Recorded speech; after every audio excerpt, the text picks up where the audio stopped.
"You're black. You hurt my child." Billionaire accuses waitress, but what happens next will leave you speechless. What if a simple act of kindness turns into a life-altering accusation? The upscale restaurant, La Lumiere, sat nestled in the heart of a glittering neighborhood where the elite dined on caviar and sipped vintage wines. Crystal chandeliers cast a warm glow over polished mahogany tables, and the air was thick with the scent of truffle oil and ambition.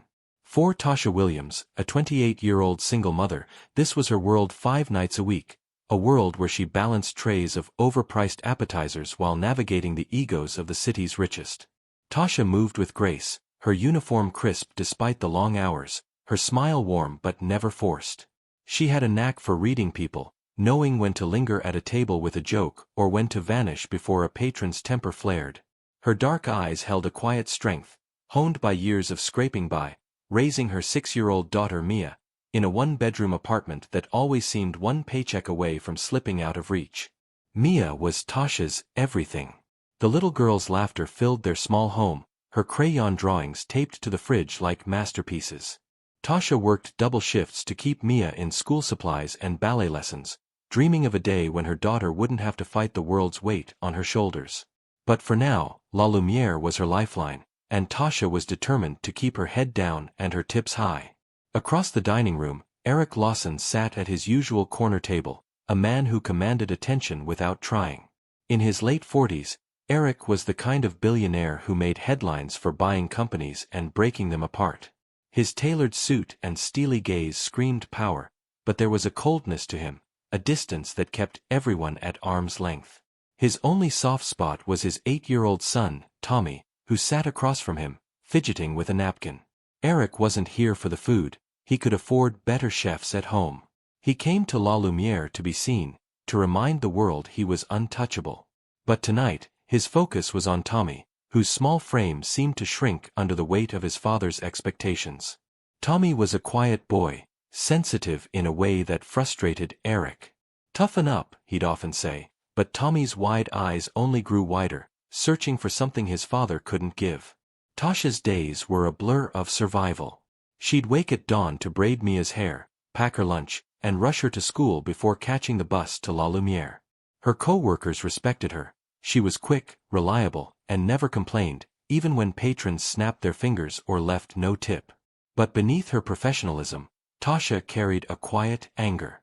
She'd grown up in a world that judged her before she spoke, where her skin color was a hurdle she had to clear every day. She'd learned to swallow the slights, the assumptions, the stares, but each one left a mark. Eric, on the other hand, lived in a bubble of privilege. Born into wealth, he'd built an empire on calculated risks and ruthless decisions. He saw the world in black and white, not race, but winners and losers. To him, people like Tasha were invisible, part of the machinery that kept his life running smoothly. He wasn't cruel by design, he simply didn't think about those outside his orbit. His son, Tommy, was the exception. Eric saw his own failures in Tommy's shyness, and it gnawed at him. He wanted his son to be strong, fearless, like him, but Tommy's softness was a puzzle he couldn't solve. Tommy, small for his age, had a habit of hiding behind his father's shadow. He loved comic books and drawing, but at school, he was an easy target for bullies. Eric didn't know about the taunts or the way Tommy's shoulders slumped when he thought no one was watching. To Eric, Tommy's struggles were a phase, something he'd outgrow. But tonight, at La Lumiere, those struggles would spill into the open. It was a busy Friday night, the restaurant packed with the usual crowd of CEOs and socialites. Tasha weaved through the tables, balancing a tray of martinis, when she noticed a commotion near Eric's table. 3 boys, maybe 10 or 11, were circling Tommy, who sat alone while Eric was on a phone call at the bar. The boys were loud, their laughter sharp and mean. "Hey, rich kid, where's your daddy?" one of them jeered, shoving Tommy's shoulder. Tommy's face flushed, his hands clutching the edge of the table. The other boys joined in, mimicking his small voice, snatching his napkin and tossing it to the floor. Tasha's heart sank. She'd seen this before, kids picking on the quiet one, the one who wouldn't fight back. She glanced at Eric, who was still engrossed in his call, oblivious to his son's distress. Without hesitating, Tasha set her tray down and approached the table. "Hey boys," she said, her voice calm but firm, like a teacher breaking up a playground fight. "That's enough. Let's leave him alone, okay?" The lead bully, a freckled kid with a smirk, rolled his eyes. "Mind your own business, lady." Tasha didn't flinch. She stepped closer, her presence steady. "I said, enough. Go back to your table." Her tone left no room for argument. The boys hesitated, then shuffled away, muttering under their breath. Tasha turned to Tommy, her voice softening. "You okay, sweetie?" Tommy nodded, but his eyes were wet, his hands trembling. Tasha reached out to steady him, her hand briefly touching his arm. "You're safe now," she said, offering a small smile before returning to her work. Eric returned to the table moments later, his call finished. Tommy was still shaken, and when Eric asked what happened, the boy's words came out in a jumble. "Those kids were mean, Dad, and the lady, she scared me. She's black, and she grabbed me." Eric's face darkened. He didn't hear the fear in Tommy's voice or the context of the moment. All he heard was his son's distress and the word, black. His mind filled in the blanks with assumptions he didn't even question. He stood, scanning the room until his eyes locked on Tasha. "You!" he shouted, striding toward her. The restaurant went quiet, forks pausing midair. "You hurt my son." Tasha froze, a tray of empty glasses in her hands. "Sir, You're black, you hurt my child."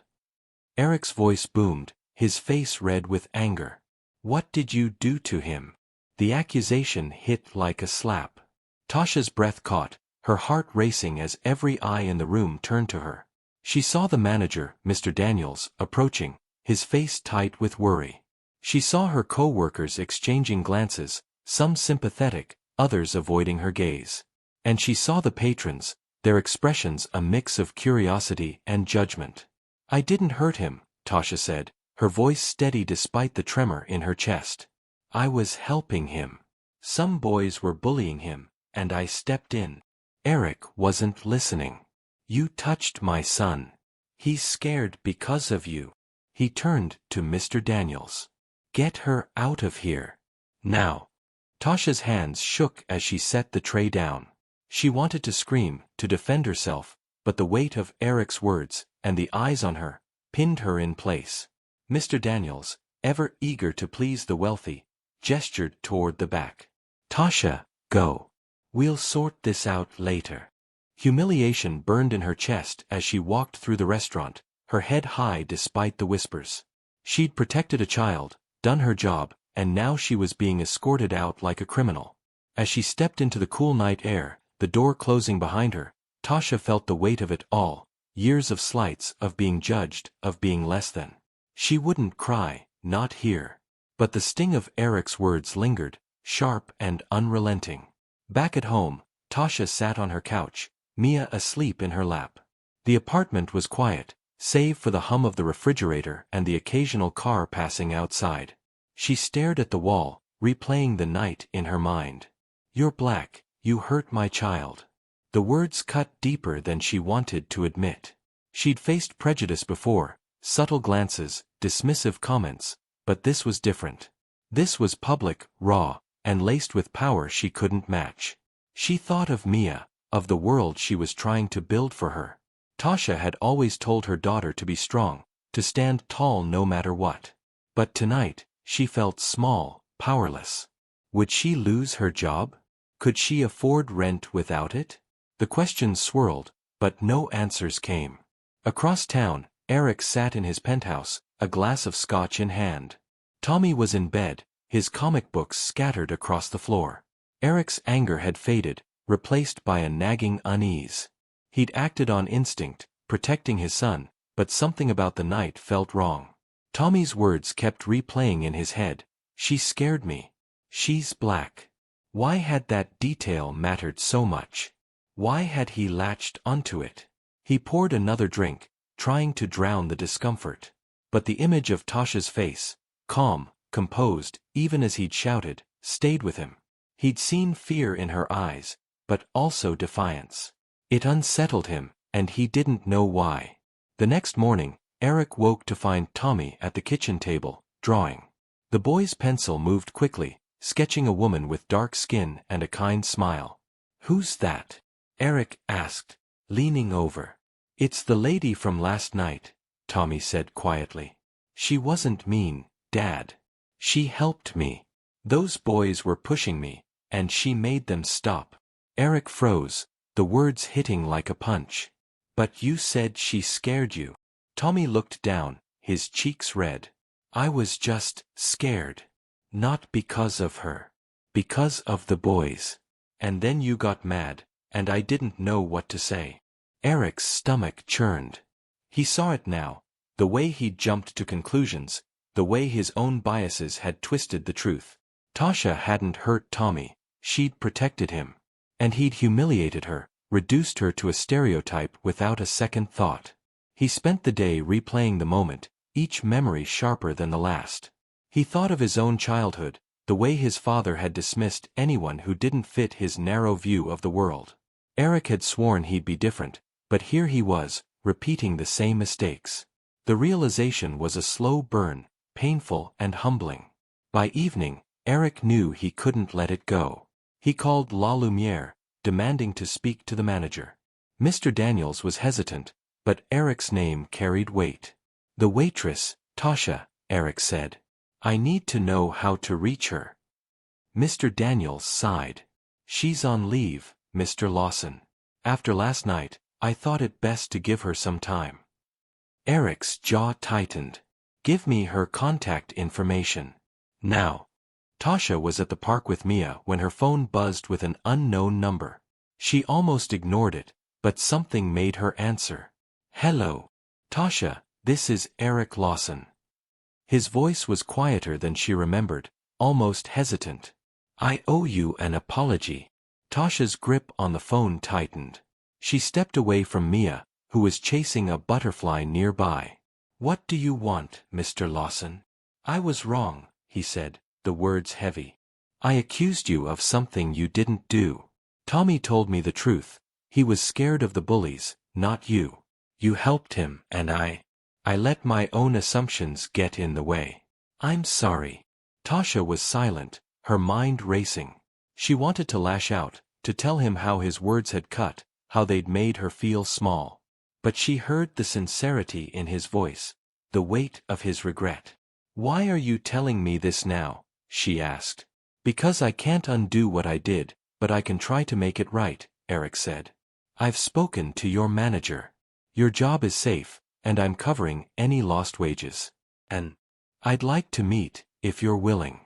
To apologize in person. To make this right for Tommy, too." Tasha looked at Mia, her daughter's laughter a reminder of why she kept going.